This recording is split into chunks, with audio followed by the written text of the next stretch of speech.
Good morning, dear students. I'm hopeful that you all are fine. Today we are going to do textbook page 69. Quickly take out your textbooks and write date and day on this page. You will follow this format to write date and day. First, you will draw 3 lines like this. Then on the line that you will draw in upper right corner, you will write today's date. Today is 16th of March 2021. On the line that you will draw in the middle of the page, you will write classwork, and on the line that you will draw in the upper left corner, you will write day. Today is Tuesday, so write Tuesday on this line. Our learning objective for today is to learn how volcanoes and earthquakes can cause rapid changes to Earth's surface. First of all, we will discuss the keywords. You can find the definitions of these keywords on page number 117 of your textbook. There are 4 keywords to be discussed today: volcanoes, lava, earthquake, and fault. Volcano is an opening in Earth's crust through which gases and hot melted rock or lava can be forced by pressure. Lava is melted rock or magma that flows onto Earth's surface. When it is inside the Earth, it is called magma, and when it flows out on the Earth's surface, it is called lava then. Earthquake is a sudden movement of some pieces of Earth's crust that make the ground shake. These pieces of Earth's crust are called the plates, and when these plates just move, they can create an earthquake, and in result of earthquake, the ground can be shaken. Fault is a large crack in Earth's surface. Usually faults are situated on the places where 2 plates or 2 pieces of Earth's crust meet together. First, I will give you a recap of the previous reading. We just discussed about the landforms and water bodies. Let's discuss this briefly and then we will move towards the volcanoes and earthquakes. As you all know that the outermost surface of Earth is called the crust and it is divided into many pieces. The Earth's crust can take many shapes and these shapes are called the landforms. A landform is a solid feature of Earth's crust and they are constantly changing. There are different forces which are responsible for these changes. Landslides, volcanic eruption, earthquakes are some of the forces that can change the landforms and that can change the Earth's crust. The landform can be changed in 2 ways. Some changes are rapid or they are very quick, and some changes are very slow that they can take even millions of years to bring the change in Earth's crust. Landslides and earthquakes are the examples of the quick changes.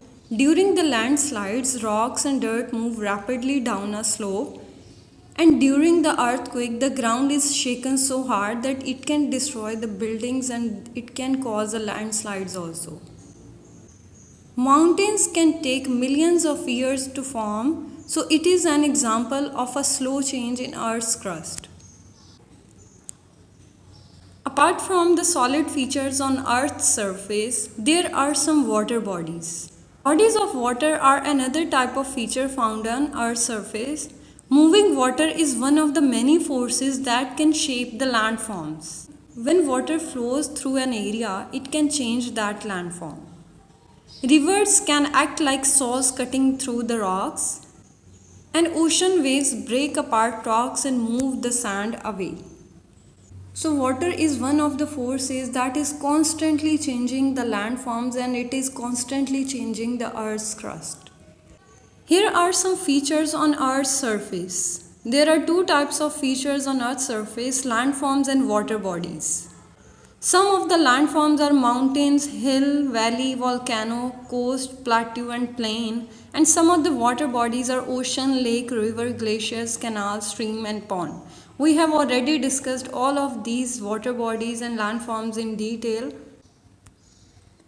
Volcanoes. Volcanoes are the opening in Earth's crust. They are like the mountains, but they have an opening that can provide the way to magma to flow on Earth's surface. The layer of Earth which is present below the Earth's crust is called mantle. The mantle has lot of melted rock called magma.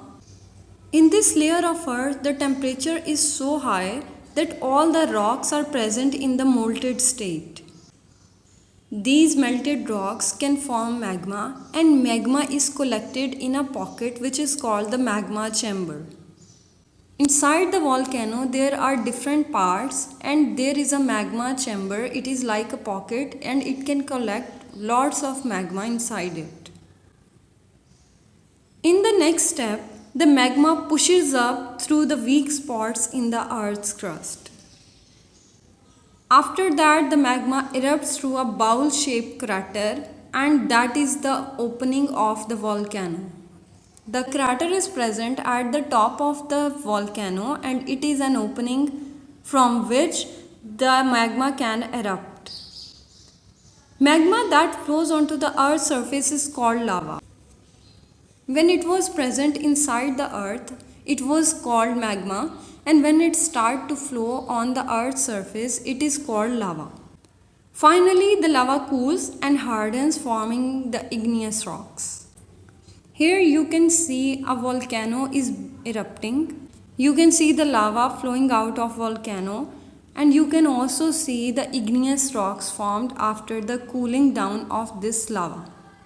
In the second layer of the Earth, which is called the mantle, the magma is formed, and this magma is collected into the magma chamber. The crater is the opening in a volcano.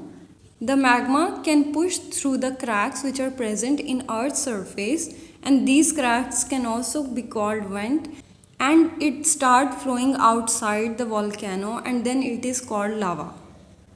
You can see the ash cloud which are formed due to the volcanic eruption, and there are different gases present in this. The lava that flow after volcanic eruption can cool down to form igneous rocks. Now we will solve question number 5 on page number 69. You can see a picture of volcano, and in this picture you can see the sequence of volcanic eruption. You can see a crater which is an opening in the volcano. You can also see a magma chamber, which is a pocket in which magma is collected. Now we will read all of these captions and we will number them from 1 to 4 in the sequence of volcanic eruption. First of all, the magma collects in the magma chamber. In the second step, the magma pushes upward through weak spots in Earth's crust. During the third step, the magma starts flowing onto the Earth's surface, and it is called lava now. The last stage is the forming of the igneous rocks. So you will write 4 in the last stage when the lava cools and hardens, forming the rocks. Number 6. Why do volcanoes cause rapid and dangerous changes to Earth's surface? Volcanic eruption can destroy nearby areas, and the lava that flows onto the ground can kill people and animals who are living over there, and it can also destroy the crops in that area. So it is very dangerous. And volcanoes can also cause earthquakes, and earthquake itself is so much dangerous. It can destroy buildings and it can cause the cracks in the roads. So volcanoes can cause dangerous changes in our surface. Now we will discuss about the earthquakes. As you all know that Earth's crust is broken into the large pieces that can move, and these pieces are called plates. Most of the time these pieces move very slowly that you can't even feel. But sometimes they can move suddenly and they can move quickly, and that can cause the ground to shake. When the ground is shaken, it is called an earthquake, and it can cause many dangerous changes into the Earth's surface, and it can cause rapid changes. A fault is a place where two plates meet each other. And most of the earthquakes can happen along the fault or the large cracks in the Earth's crust. And after the earthquakes, many cracks can be formed in the Earth's surface, and the earthquake can also cause landslides. In the result of the earthquake, the buildings can be collapsed, the houses can be destroyed, and it can also make the road conditions dangerous. Here in this picture you can see a fault.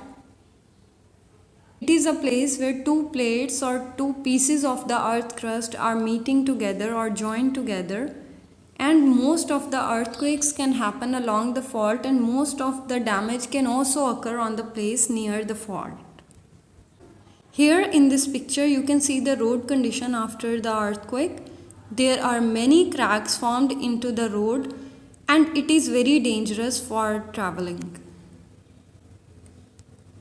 Here another crack which is formed after an earthquake in a road. And here you can see the building destroyed in result of the earthquake. So earthquake can cause rapid changes in Earth's surface, and these changes can be very dangerous. Now we will do some written work on the notebook. Quickly take out your notebook and write date and day and write topic. The topic is earth and weather. Underline the topic using a colored pencil and then write answer these questions. We have two questions to solve. Question number 1 is what is the crust? First of all, you will define what is an earth crust, and then you will name any two shapes of earth's crust. Landforms are the shapes that earth crust can take, so you will name any two landforms. You can see the definition of crust on page number 117 of your textbook. The earth crust is the outermost layer which is made up of rocks, and there are many shapes of earth's crust, for example hills, valleys, coast, volcanoes, mountains, and you have to write the names of just two of them. Quickly solve question number 1, then leave one line and write question number 2. You have to write how are igneous rocks formed. It's really easy, we have just discussed it. The igneous rocks are usually formed after the volcanic eruption. The lava coming out of volcano, it flows to the nearby area and it cools and hardens to form the igneous rocks. Quickly complete this task in the notebook, and then you will watch the videos that I have attached with this lesson. There are two videos, one related to the volcanoes and one related to the earthquakes. You will get more about the earthquakes and volcanic eruption after watching these videos. That was all for today. If you did not get anything or if you are confused about any question, you can write me in the comment section. I will answer your query. Take great care of yourself, stay home and stay safe. Thank you.